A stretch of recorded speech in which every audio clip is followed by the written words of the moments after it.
యొక్క మధ్యాహ్న కాల సమయంలో నేర్చుకుందాం. ప్రభు యొక్క సన్నిధిలో దేవుడు తెలియపరుస్తున్న మాట, ఆయన సర్వాధికారి అయిన దేవుడు, ప్రేమాస్వరూపైన దేవుడు, కనికరము గల దేవుడు. కీర్తనకారుడు 21వ అధ్యాయం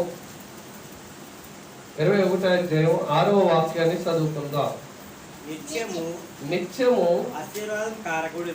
ఆశీర్వాదకారకుడుగా ఉండునట్లు నీవు అతన్ని నియమించి ఉన్నావు. చాలండి. ప్రార్థన. కృపాసత్య సంపూర్ణుడా, నీకే వందనాలు, కృతజ్ఞత, స్తుతులు, స్తోత్రాలు చెల్లిస్తున్నాం. వాక్యము ద్వారా సూటిగా మాతో అందరితో మాట్లాడండి. నీ వాక్యము వింటే ఆశీర్వాదకరకులుగా మేము ఉంటాం ప్రభువా. నీ ఆశీర్వాదము ఈ అంచె దినాలలో మాకు కావాలి అయ్యా. నీ ఆశీర్వాదం మాతో ఉండాలి ప్రభువా. అటు ఆశీర్వాదంతో బిడ్డలందరితో ప్రభువా, ప్రతి ఒక్కరిని మాట విని ఆశీర్వదించవారు ఆశీర్వాదం కారకులుగా మీరు చేయమని ఆజ్ఞాపిస్తున్నారు. ఇవాళ నీ కృపతో బలపరుస్తున్నారు. వాక్యం ఎత్తుతుండగా ప్రతి హృదయంలో నీరు కట్టి ఫలించడం కృప చూపి, ఏ దుష్టుడు ఎత్తుకుపోకుండా నీ యొక్క వాక్యం ప్రతి హృదయంలో అయ్యా ఆశీర్వదకముగా ఉంచమని ప్రార్థిస్తున్నాను. వచ్చిన బిడ్డలు బట్టి స్తోత్రాలు. ఇంకా రావాల్సిన బిడ్డలు యేసు నామములో నడిపించండి తండ్రి. కుమార పరిశుద్ధాత్మ బోధకుడిగా మీరుండి నాతో నీ బిడ్డలందరితో మాట్లాడి సహాయం చేయమని యేసు నామములో ప్రార్థిస్తున్నాము తండ్రి. ఆమేన్. దేవునికి వాక్యం కీర్తనాకారుడు చెప్తున్న మాట, ఆయన సర్వాధికారి అయిన దేవుడు, ప్రేమాస్వరూపైన దేవుడు, ఆయనకు అసాధ్యమైనది ఏది లేదు. ఎందుకంటే దేవుడు ఆశీర్వాదం ఏమిచ్చును అంటే ఆశీర్వాద కారకులుగా చేస్తుందంట. ఆశీర్వాదం అంటే ఏంటి? సంతానమా, ధనమా, ఎండి బంగారమా కాదు. నిత్యము ఆయన తోడుంటమే గొప్ప ఆశీర్వాదం. గర్భవరేములో యాకోబు పెనుగులాడుతున్నాడు, తెల్లవారులు పెనుగులాడాడు. నువ్వు ఆశీర్వదిస్తేనే కానీ నిన్ను నేను వదలను అంటున్నాడు. ఎందుకు ఆ మాట అన్నాడు? ఆయనకి ఏం తక్కువ? ఆయన పెనుగులాడక ముందు ఒక కానుకను తన అన్నగారికి ఇద్దాం అనుకున్నాడు. ఒక కానుకలు ఎన్ని ఉన్నాయో అన్నీ కలిపి ఒక కానుక. కానీ ఆస్తి ఉంది, అంతస్తు ఉంది, కలిగిన ధనం ఉంది, గొర్రెలు ఉన్నాయి, 11 మంది సంతానం కలిగి ఉన్నాడు. ఇంకా ఆశీర్వాదం ఏంటి? ఆశీర్వాదం అనగా దేవుడు మనతో ఉండినట్లుగా. దేవుడికి స్తోత్రం. ఆశీర్వాద కారకుడుగా ఈ యొక్క మధ్యాహ్న కాల సమయంలో దేవుడు మనకు ఆశీర్వాద కారకులుగా చెయ్యాలని, మనకు తోడుండాలని ఆయన ఏర్పరచుకుంటున్నాడు. దేవుని ఆశీర్వాదం ఏమిస్తుందంటే ఆశీర్వాద కారకులుగా చేస్తుంది. ఎప్పటి వరకు అంటే ఈ భూలోక యాత్ర ముగించే వరకు. ఎవరి మీద ఆ అభిషేకం వెళుతుంది ఆ కుటుంబం అలాగే ఆశీర్వదించబడుతూనే ఉంటుందంటే. దేవుని స్తోత్రం. ఇస్సాకు ప్రార్థన యాకోబుకి, యాకోబు కుమారుల మీదకి 6 లక్షల ప్రజలకు ఆశీర్వాదం పొందుకున్నారండి. 12 గోత్రాలుగా మార్చబడ్డారండి. ఇస్సాకుకి 2 కొడుకులు. 2 కొడుకుల మీద ఎవరి మీదకి వెళ్ళింది ఆశీర్వాదం? ఎవరో ఒక్కరి మీదకి వెళ్ళద్ది. ఆ ఒక్కరే దేవుని చిత్తాన్ని నెరవేర్చే వారి మీదకి వెళ్తుంది. దేవుని స్తోత్రం. వాక్యం ద్వారా దేవుడు తెలియపరుస్తున్నాడు. యాకోబు శారీరకంగా యేసోబునే ఆశీర్వదించాలి, పెద్దోడు కాబట్టి. కానీ దేవుడు తలంపు వేరు, మన ఆలోచన వేరు. ఆశీర్వాద కారకులుగా ఉండాలని దేవుడు ఈ మధ్యాహ్న కాల సమయంలో తన బిడ్డలందరితో, నాతో, మీతో, అందరితో మాట్లాడుతున్నాడు. ఇశ్రాయేలు కుమార్తెలుగా, ఇశ్రాయేలు కుమారులుగా ఎవరైతే అంగీకరించబడతారో ఆ అధికారాన్ని నేను ఇస్తున్నాను. ఎంతమంది అయితే దేవుని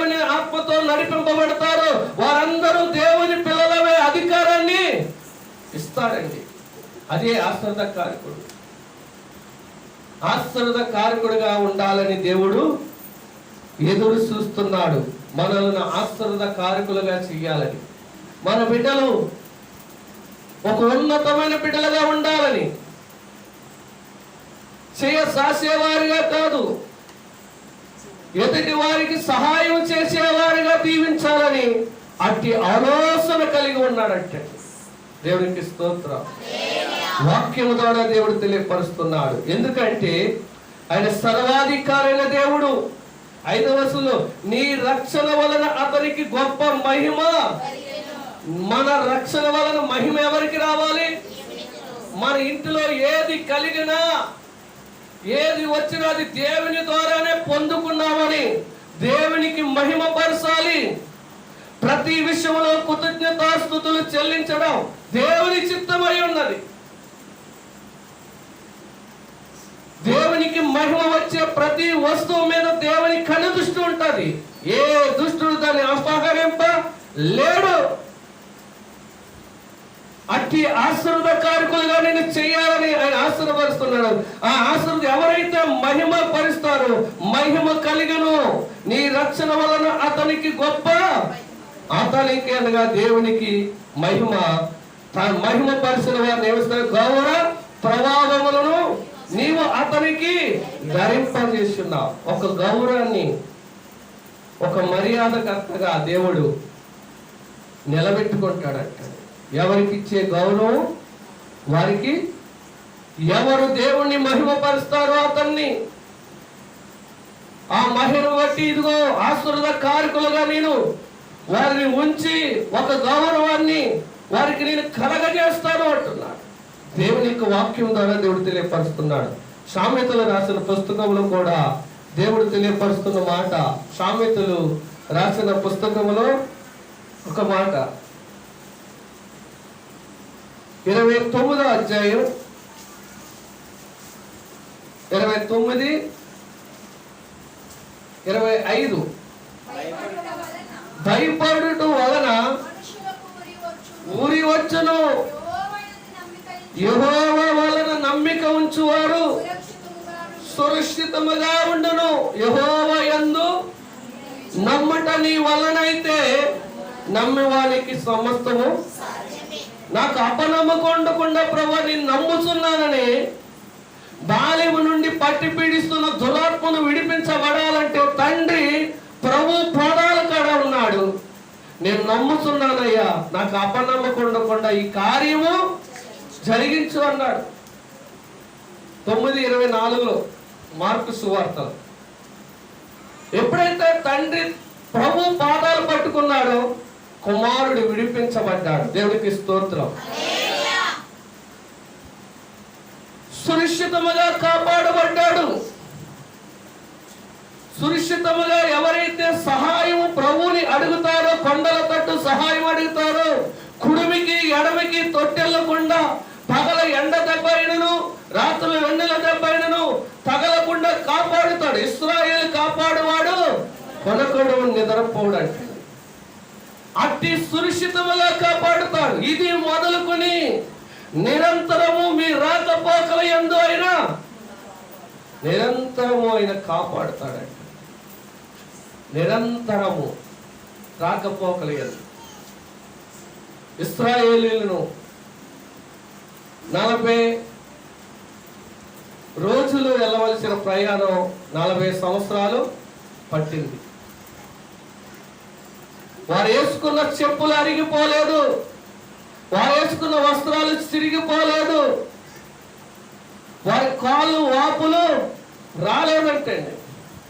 పగలు మేఘస్తంభముగా, రాత్రులు అగ్నిస్తంభముగా వారికి తోడై ఉండి ఆశ్రద కారకుడుగా ఉండి సురక్షితముగా వారి ప్రయాణములు ముందుకు కొనసాగిస్తున్నాడు. దేవునికి స్తోత్రం. అడ్డుగా వస్తున్న ఎరికో గోడలను, అడ్డుగా వస్తున్న ఎర్ర సముద్రాన్ని ఆయన అద్భుతమైన కార్యాలు చేశాడు. అద్భుతాలు చేశాడు. సురక్షితమైన ప్రయాణం. ఎరుకో గోడలు ముందున్నా ఎర్ర సముద్రము ఎదురైనా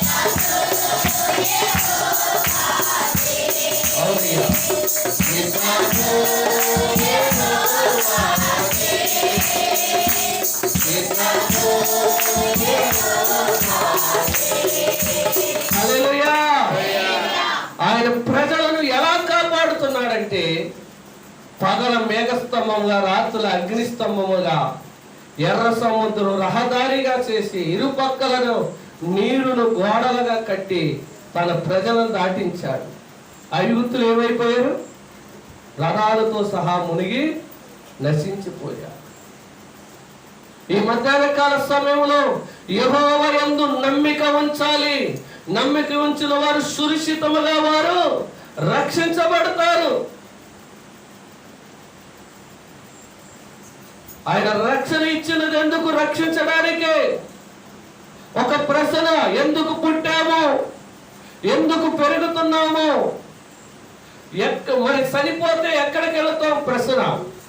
ఎందుకంటే ఆయన స్వరూపములో మనలను చేసి ఉన్నాడు కాబట్టి ఆయన్నే సంతోషపెట్టాలి, ఆయన్నే మహిమపరచాలి, ఆయన్నే ఆరాధించాలి. మన పిల్లలు మన ఇంటికి తినేసి పడుకుని పక్క వాళ్ళ ఇంటికి వెళ్ళి పని చేస్తే ఎలా ఉంటుంది? అదవుతుంది. మన ఇంటిలో బిడ్డలే గాలికి తిరిగితే ఎలా ఉంటుంది? ఆ తల్లిదండ్రులు చెప్పిన పని విన్ని చేస్తే తల్లిదండ్రులు సంతోషమే, ఆ కుమారుడికి సంతోషమే. పరలోకము నుండి వచ్చిన వారు మనం. ఆయన ఆత్మ, మళ్ళీ ఆయననే మనం ఆరాధించాలి. ప్రభు అనుదినము ప్రభువును స్తుతించబడునుగాక, ప్రభు స్తుతి నందబడునుగాక. అనుదినము మన భారాలను భరించి రక్షకుడుగా ఉంటాడు. ఎక్కడి వరకు? ఆయన రాజ్యంలో చేరే వరకు మనకు తోడై ఉంటాడు.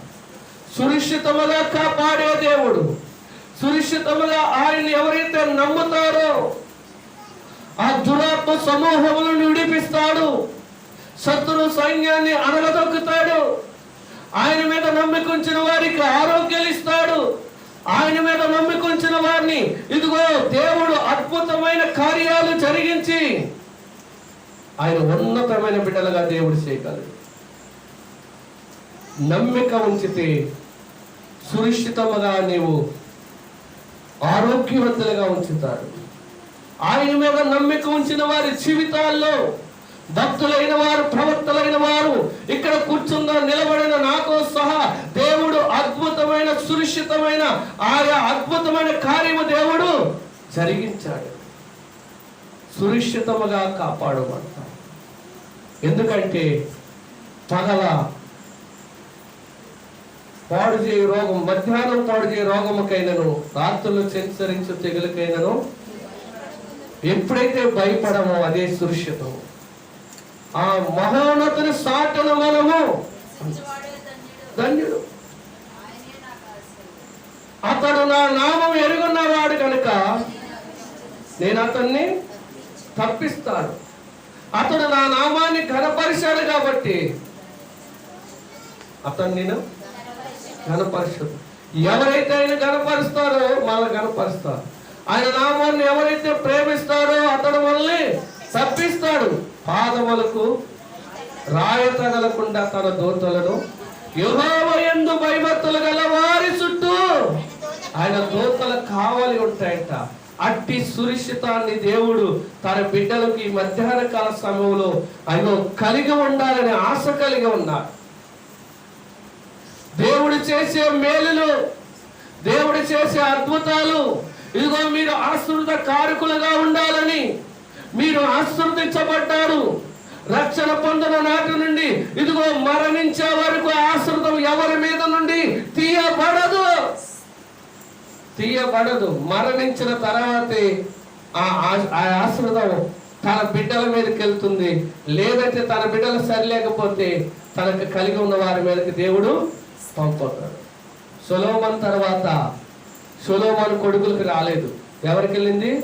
అక్కడున్న పనివాడికి 10 గోత్రాలు వెళ్ళిపోయాయండి. 2 గోత్రాలే సొలొమోను వంశానికి ఇచ్చాడు. దేవుని స్తోత్రం. వాక్యము ద్వారా దేవుడు తెలియపరుస్తున్నాడు. ఎందుకంటే సర్వాధికారైన దేవుడు, ఆయన నిత్యము సురక్షితముగా ఉండాలని నా బిడ్డలు నిత్యము ఆయన సన్నిధిలో ఇదిగో ఆశ్రద కారకులుగా ఉండాలని, నా సన్నిధిలో 10వ భాగం తెచ్చిన వారిని ఆకాశ వాకిళ్ళు భూలోక నిధులు పట్టరాని ఆశ్రదాలతో నింపాలని ఆయన ఆశ కలిగి ఉన్నాడట. ఆశ ఆయన సన్నిధిలో ఏముందంట? ఆహారము సమృద్ధిగా ఉందంట. సమృద్ధమైన ఈ ఆహారం తిన్నవారు భూమి మీద ప్రతి వాటిని జయించగలరంట. ఈ ఆహారం తిన్నవారు వస్తున్న శ్రమలను జయించగలరంట. భూమి మీద శ్రమలు ఉన్నాయి, నేను శ్రమలను జయించాను, మీరును జయించదు అంట. ఎందుకంటే అట్టి సురక్షితమైన ఆలోచన, సురక్షితమైన జ్ఞానాన్ని, సురక్షితమైన మార్గాలను ఈ మందిరములో దేవుడు మనందరికీ బయలుపరుస్తున్నాడు. దేవుని స్తోత్రం. అతి అద్భుతమైన దేవుడు నీకుండగా భయమేలా, భయమేలా. మొదటి దినవృత్తాలు మరొక మాట 17వ అధ్యాయం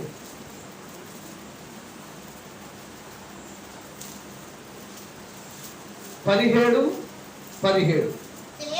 దేవా దేవా యెహోవా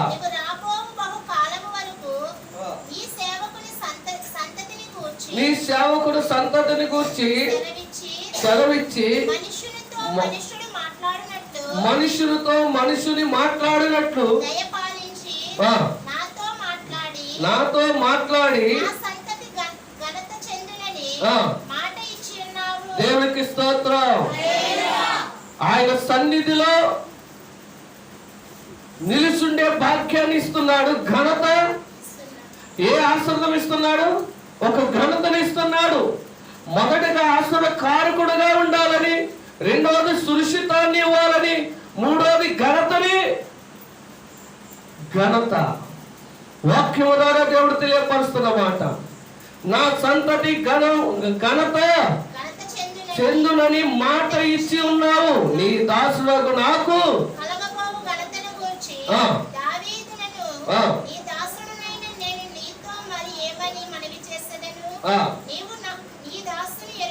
ఎరుగుదువు. యెహోవా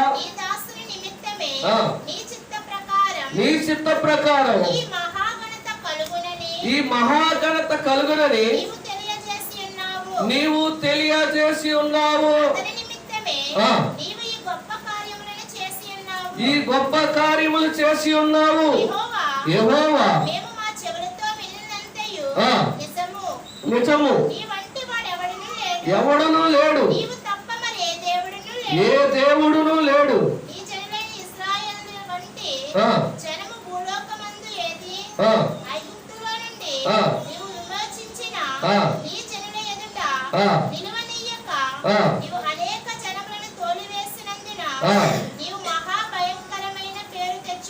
దేవునికి స్తోత్రం. దేవుడు గొప్ప ఘనతను వహించాలని తన బిడ్డలు కోరుకుంటున్నాడు. ఎందుకంటే నీ మాట చొప్పున నీ చిత్త ప్రకారం ఈ మహాఘనత కలుగునని నీవు తెలియజేసి ఉన్నావు. ఒక ఘనత ఇవ్వాలని, ఒక ఘనతగా ఉండాలని, ఒక మంచి నాయకుడిగా, మంచి పరిపాలించే యజమానుడిగా దేవుడు ఒక్కొక్కరికి ఒక ఘనత దేవుడు అనుగ్రహిస్తున్నాడని దేవుడు తెలియపరుస్తున్నాడు. ఎందుకంటే ఆయన సన్నిధిలో నిత్యం ఉండే ఒక ఘనతను ఇచ్చి ఉన్నాడు అంటాడు. 27వ వచనం చదువుకుందాం. కింద వస్తున్నా ఉంది.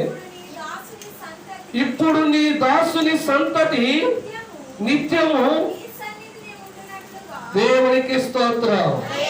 నీ దాసుని సంతతిని నిత్యము ఆయన సన్నిధిలో ఉండునట్లుగా దాన్ని ఆశీర్వదించి అనుగ్రహించి ఉన్నావు. యెహోవా నువ్వు ఆశీర్వదించిన ఎడల ఎన్నటికి ఆశీర్వదించబడును అంటున్నారు. ఆయన సన్నిధిలో నిలిచుండే వారికి దేవుడు ఏ ఆశీర్వాదం ఫలితాన్ని ఇస్తున్నాడంటే ఎన్నటికీ ఆశీర్వాదం అలాగే నిలిచి ఉండునంట. ఎన్నటికీ ఆ ఆశీర్వాదం చాలా గొప్పది. దేవుడు ఎప్పుడైతే దేవుని ఆశీర్వాదం ఏమిస్తుందంటే ఆయన సన్నిధిలో ఉండనిచ్చే ఆశీర్వాదాన్ని దేవుడు కలుగజేస్తున్నాడు. యెహోవా నీవు ఆశీర్వదించిన ఎడల ఏది ఎన్నటికి ఆశీర్వదింపబడును అంటున్నాడు. అన్నిటినీ దేవుడు ఆశీర్వదిస్తాడండి. ఎప్పటి వరకు? అన్ని విషయాలలో ఆశీర్వదిస్తాడు. ఆయన ఆశీర్వదిస్తే దేవుడు వెనక తీసుకునేవాడు కాదు. ఆశీర్వాదము దేవుని సన్నిధిలో ఉండాలి, దేవుని మార్గములో ఉండాలి. ఆయన సన్నిధిలో దేవుడు తెలియపరుస్తున్న మాట, ఇదిగో ఎవరైతే దేవుని సన్నిధిలో ఉంటారో నిత్యము నీ సన్నిధిలో ఉండునట్లుగా దానిని ఆశీర్వదించి ఉన్నావు. నిత్యము ఆశీర్వాదం ఎక్కడ ఉందంటే దేవుని సన్నిధిలో. ఆ ఆశీర్వాదాన్ని మనం పట్టుకుని వెళ్ళాలి. ఆ ఆశీర్వాదమే కాదు, ఆయన ఇచ్చే ఆశీర్వాదం ఎన్నడకు అంటాడు కదా. మరియమ్మ వచ్చి ఏం చేస్తుంది? యేసు పాదాల దగ్గర ఎన్నడూ ఈమె నా యొద్ద నుండి ఎవరు అపారింపలేడు, ఎవరు ఈమెకి పని. ఆయన యొద్దకు వచ్చిన వారు అట్టి ఆశీర్వాదం పొందుకోవాలని ఆశ కలిగి ఉన్నారు. ఎందుకంటే క్రీస్తు మహిమైశ్వరంలో ప్రతి అక్కర్ల అవసరతలు తీర్చేవాడు. సామెతల గ్రంథంలో అంటాడు కదా 10:22 దేవుని ఆశీర్వాదము ఐశ్వర్యాన్ని కలుగజేస్తుందంట. దేవుని ఆశీర్వాదము ఐశ్వర్యము, బుద్ధి వివేకము గల హృదయాన్ని నాకు ఇయ్యి అన్నాడు సొలొమోను. బుద్ధి వివేకము గల హృదయాన్ని. ఇప్పుడు దేవుని మందిరానికి వచ్చిన మనము కూడా అదే ఆలోచన, అదే ఆశీర్వాదం పొందుకోవాలి. ఇప్పుడు ప్రభువా నేను ఎలా జీవించాలో, ఎలా బ్రతకాలో, నా నోట నుండి చెడు ఆలోచన, చెడు తలంపులు, చెడు మాటలు రాకుండా నన్ను కాపాడటమే గొప్ప ఆశీర్వాదం అంటండి. అందుకే నువ్వు ఐశ్వర్యములను, ఘనతలను, ధనాన్ని శత్రువు ప్రాణమైన అడగకపోయినను నువ్వు బుద్ధి వివేకము గల హృదయాన్ని అడిగావు కాబట్టి దానితో పాటు ఏమిస్తున్నాడు? ఐశ్వర్యమును, దీర్ఘాయువును, ఘనతను ఇచ్చాడండి సొలొమోనుకి. ఆశీర్వాదము ఐశ్వర్యాన్ని కలుగజేస్తున్నట్టున్నాడు. దేవుడు ఈ లోకములో తన పోలికగా ఉన్న వారిని, తన రక్తములో కడగబడిన వారిని ఆశీర్వాదకారకులుగా చేయాలని ఒక ఉద్దేశము కలిగి ఉన్నాడు. సురక్షితంగా వారిని కాపాడాలని ఒక ఉద్దేశము కలిగి ఉన్నాడు. ఆయన సన్నిధిలో ఉండనిచ్చేటట్టుగా ఒక ఉద్దేశము కలిగి ఉన్నాడు. ఆయన సన్నిధిలో పొందుకున్న ఆ ఆశీర్వాదం ఎన్నడూ ఉండునట్లుగానే ఒక ఉద్దేశము కలిగి ఉన్నాడు. ఆయన ఆశీర్వాదం అంటే ఐశ్వర్యాన్ని ఇస్తుంది, ఆశీర్వాదం ఆరోగ్యాన్ని ఇస్తుంది, ఆశీర్వాదం దీర్ఘాయువును కలుగజేస్తుంది. దేవుని యొక్క మాటలు ఆశీర్వాదం ఎవరైతే పొందుకుంటారో వారు రెండంతలుగా ఆశీర్వదించబడతారు. రెండంతల ఆశీర్వాదం పొందుకోవాలంటే,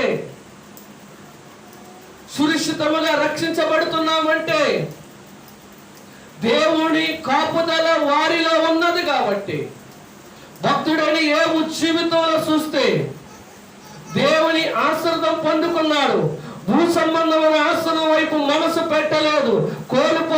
పోయినా బిడ్డలు కోల్పోయినా, ఆస్తిపాస్తులు పోయినా దేవునికి స్తుతి కలిగే ఆశీర్వాదం ఆయనలో ఉన్నది కాబట్టి, ఆశీర్వాదం ఆయన నుండి తీయబడలేదు కాబట్టి, ఆయన సన్నిధిలో నిలిచి ఉన్నాడు కాబట్టి ఏది వచ్చినా, కష్టం వచ్చినా స్తుతి, నష్టం వచ్చిన స్తుతి, అన్ని ఉన్న స్తుతి, పెదాలతో కూడా పాపమైనా చేయలేదు. స్తుతి కలిగే ఆశ్రితం ఉన్నది కాబట్టి భూ సంబంధముగా పర సంబంధముగా రెండంతల ఆశ్రితం పొందుకున్నాడు.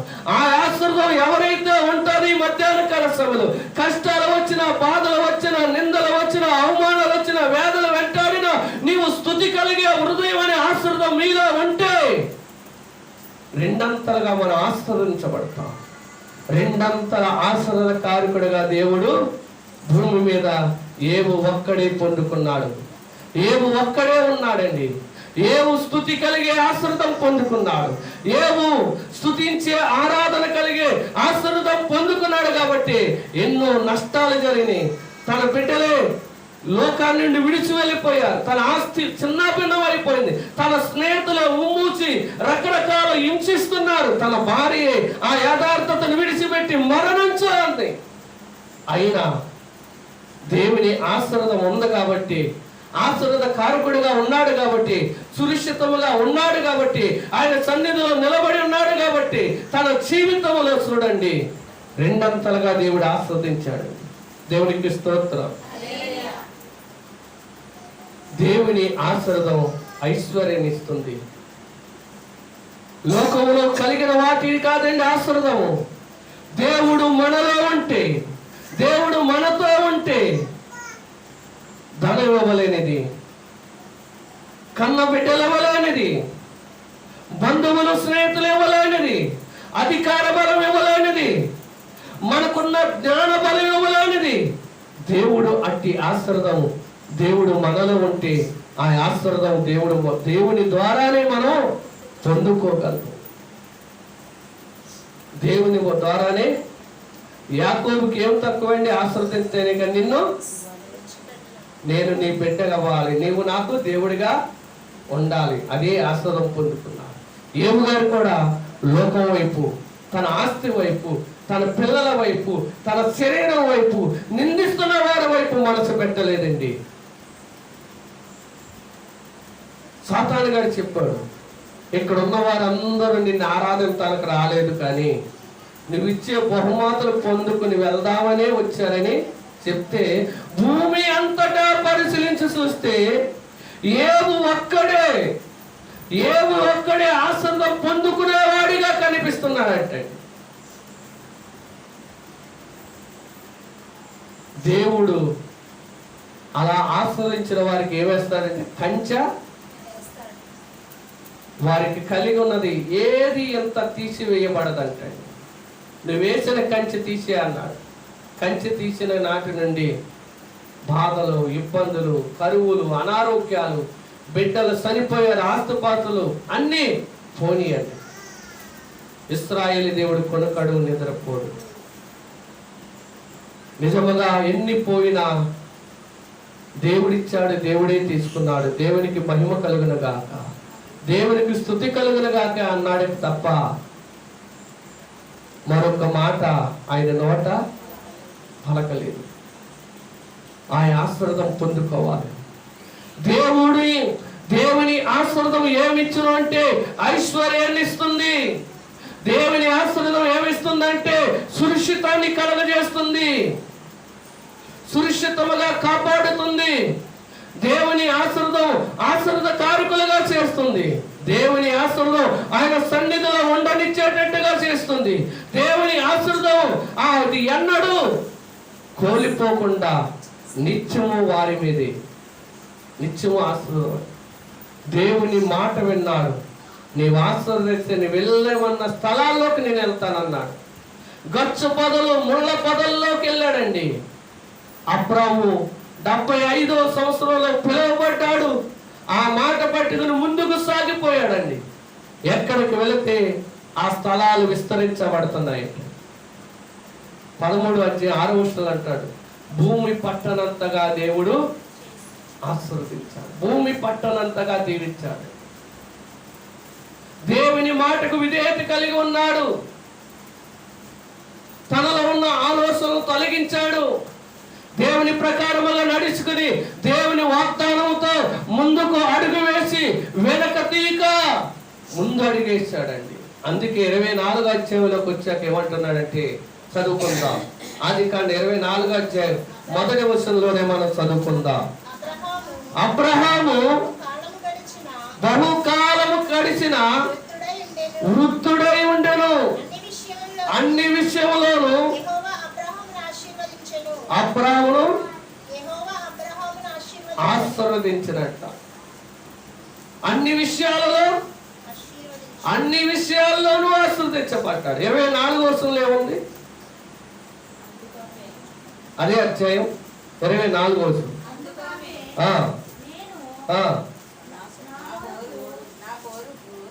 చదువు.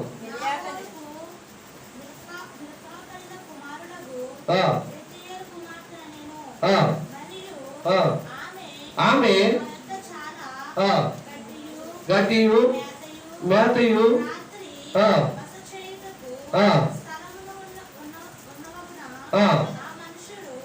దేవునికి స్తోత్రం. హల్లెలూయా. 34 చదువుకుందాం. ఇక్కడ 34లో ఉంది అబ్రహాము జీవితంలో. ఇట్లా నేను అబ్రహాము దాసుడును యెహోవా నా యజమానిని బహుగా ఆశీర్వదించును గనుక అతడు గొప్పవాడైన. దేవునికి స్తోత్రం. యెహోవా ఆశీర్వాదం ఏం చేస్తుంది? గొప్పవాడిగా చేస్తుంది. యెహోవా ఆశీర్వాదం ఐశ్వర్యాన్ని కలుగజేస్తుంది. ఎంతవరకు అంటే వృద్ధుడు వరకు గొప్పవాడయ్యాడు. యెహోవా ఆశీర్వాదము ఇదిగో గొప్పవాడిగా చేస్తుంది. దేవుని ఆశీర్వాదం ఏమిస్తుందంటే ఆశీర్వాదకారకులుగా చేస్తుంది. రెండవదిగా సురక్షితాన్ని ఇస్తుంది. మూడవది ఆయన సన్నిధిలో ఆయన ఆశీర్వాదం ఆయన సన్నిధిలో నిలబడుతుందంట. ఆయన ఆశీర్వాదం పొందుకున్న వారు దేవుని ఆరాధనలో మానరంటండి. అది ఏ కూడికైనా వస్తారంట, ఆసక్తితో వచ్చేస్తారు. అంటే ఆ ఆశీర్వాదం అలా నడిపిస్తూ ఉంటది వారిని. దేవుని ఆశీర్వాదం అది ఎన్నడూ విడిసి వెళ్ళిపోదు. ఆ ఆశీర్వాదం అలాగే ఉంటుందంట. దేవుని ఆశీర్వాదం గొప్పవాడిగా చేస్తుందంట. అబ్రాహాము అన్ని విషయాలలో ఆశీర్వదించబడ్డాడు.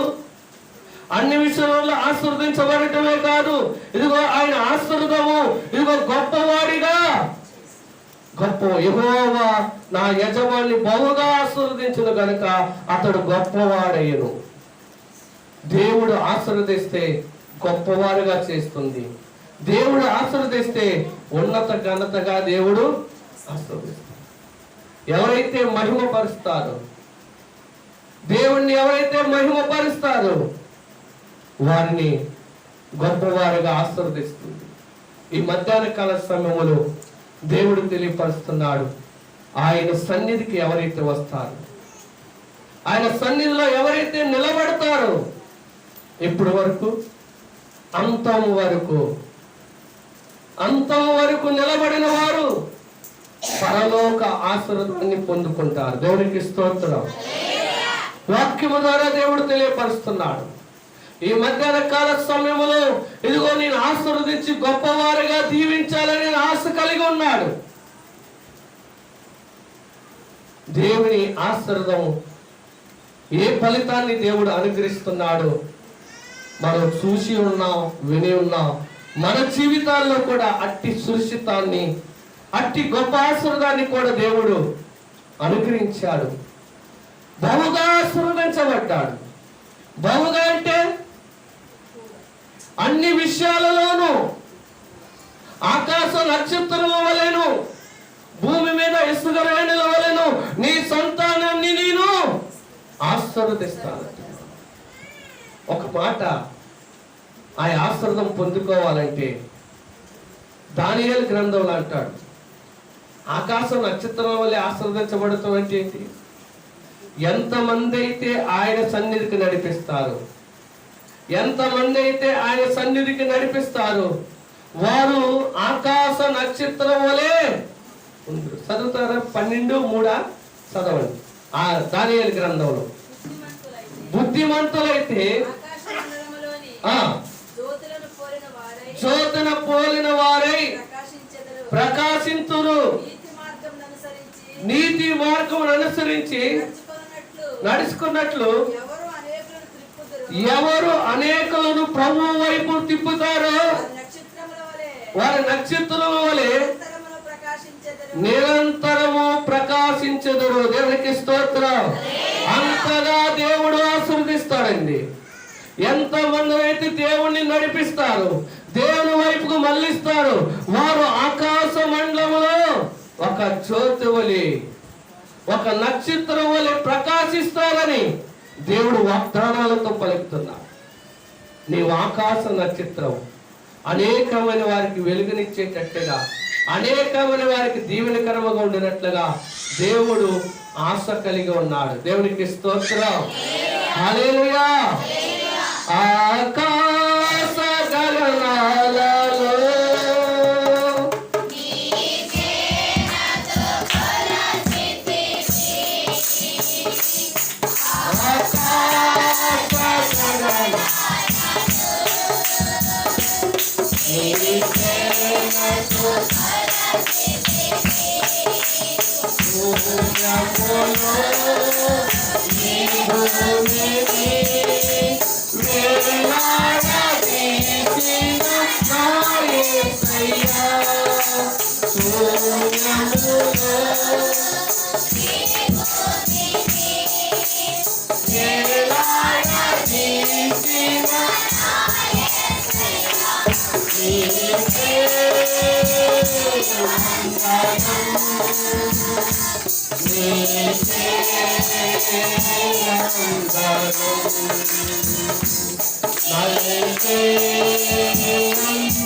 నజరేయుడా యేసయ్యా ఎన్ని యుగాలకైనా ఆరాధనైనను నీవేగాని బలమెత్తి నీకే సేవిస్తానేగా. నజరేయుడా యేసయ్యా. హల్లెలూయా. ఆకాశ గగనాలలో ఆయన జ్ఞానతో కొలిసిన వాడు, శూన్యములో భూమిని వేలాడదీసిన వాడు. ఇదిగో నీవు అంతగా ఆశీర్వదించబడాలని, అంతగా ఆ యొక్క ఏకువ సుక్కవలే నువ్వెంత మందినైతే దేవుని వైపు మళ్ళిస్తావో ఒక నక్షత్రం వలె ప్రకాశించేటట్టుగా నిన్ను అంతగా ఆశీర్వదిస్తావు అన్నాడా అబ్రహాము. ఇదిగో నీ సంతానం ఆకాశ నక్షత్రముల వలెను, భూమి మీద ఇసుక రేణుల వలెను, ఇదిగో నీవు అంతగా గొప్పవాడిగా ఆశీర్వదిస్తావు. వృద్ధాప్యం వరకు అన్ని విషయాల్లో దేవుడు ఆశీర్వదించాడు. గొప్పవాడిగా దేవుడు ఆశీర్వదించాడు. చిన్న ప్రార్థన వాక్యం మొత్తం ఒక్కసారి జ్ఞానించుకుందాం. ఈ మధ్యాహ్న కాల సమయంలో తన బిడ్డలను ఒక ఆశీర్వాదకారకులుగా చేయాలని, దేవుని ఆశీర్వాదకారకులుగా ఉండాలని, సురక్షితముగా ఉండాలని, ఇదిగో నిత్యము ఆయన సన్నిధిలో నిలబడాలని, నిత్యము ఆయన సన్నిధిలో నిలబడాలని, నిత్యము ఆయన సన్నిధిలో ఆశీర్వాదము ఎన్నడూ తీయబడకుండా ఉండాలని అద్భుత కార్యాలు జరిగిస్తున్నాయి. నీకే స్తోత్రాలు అయ్యా. నీవు అందరి వారిగా అందరితో ఉన్నవాడు. ఇగో నువ్వు మాట ఇచ్చి తప్పని వాడు అయ్యా, మాట ఇచ్చిన తప్పని వాడు అయ్యా. ఇదిగో నీవు ఆశీర్వాదం గొప్పవాడిగా చేస్తున్నాయి, అన్ని విషయాలలో గొప్పవాడిగా ఆశీర్వదిస్తున్నాయి.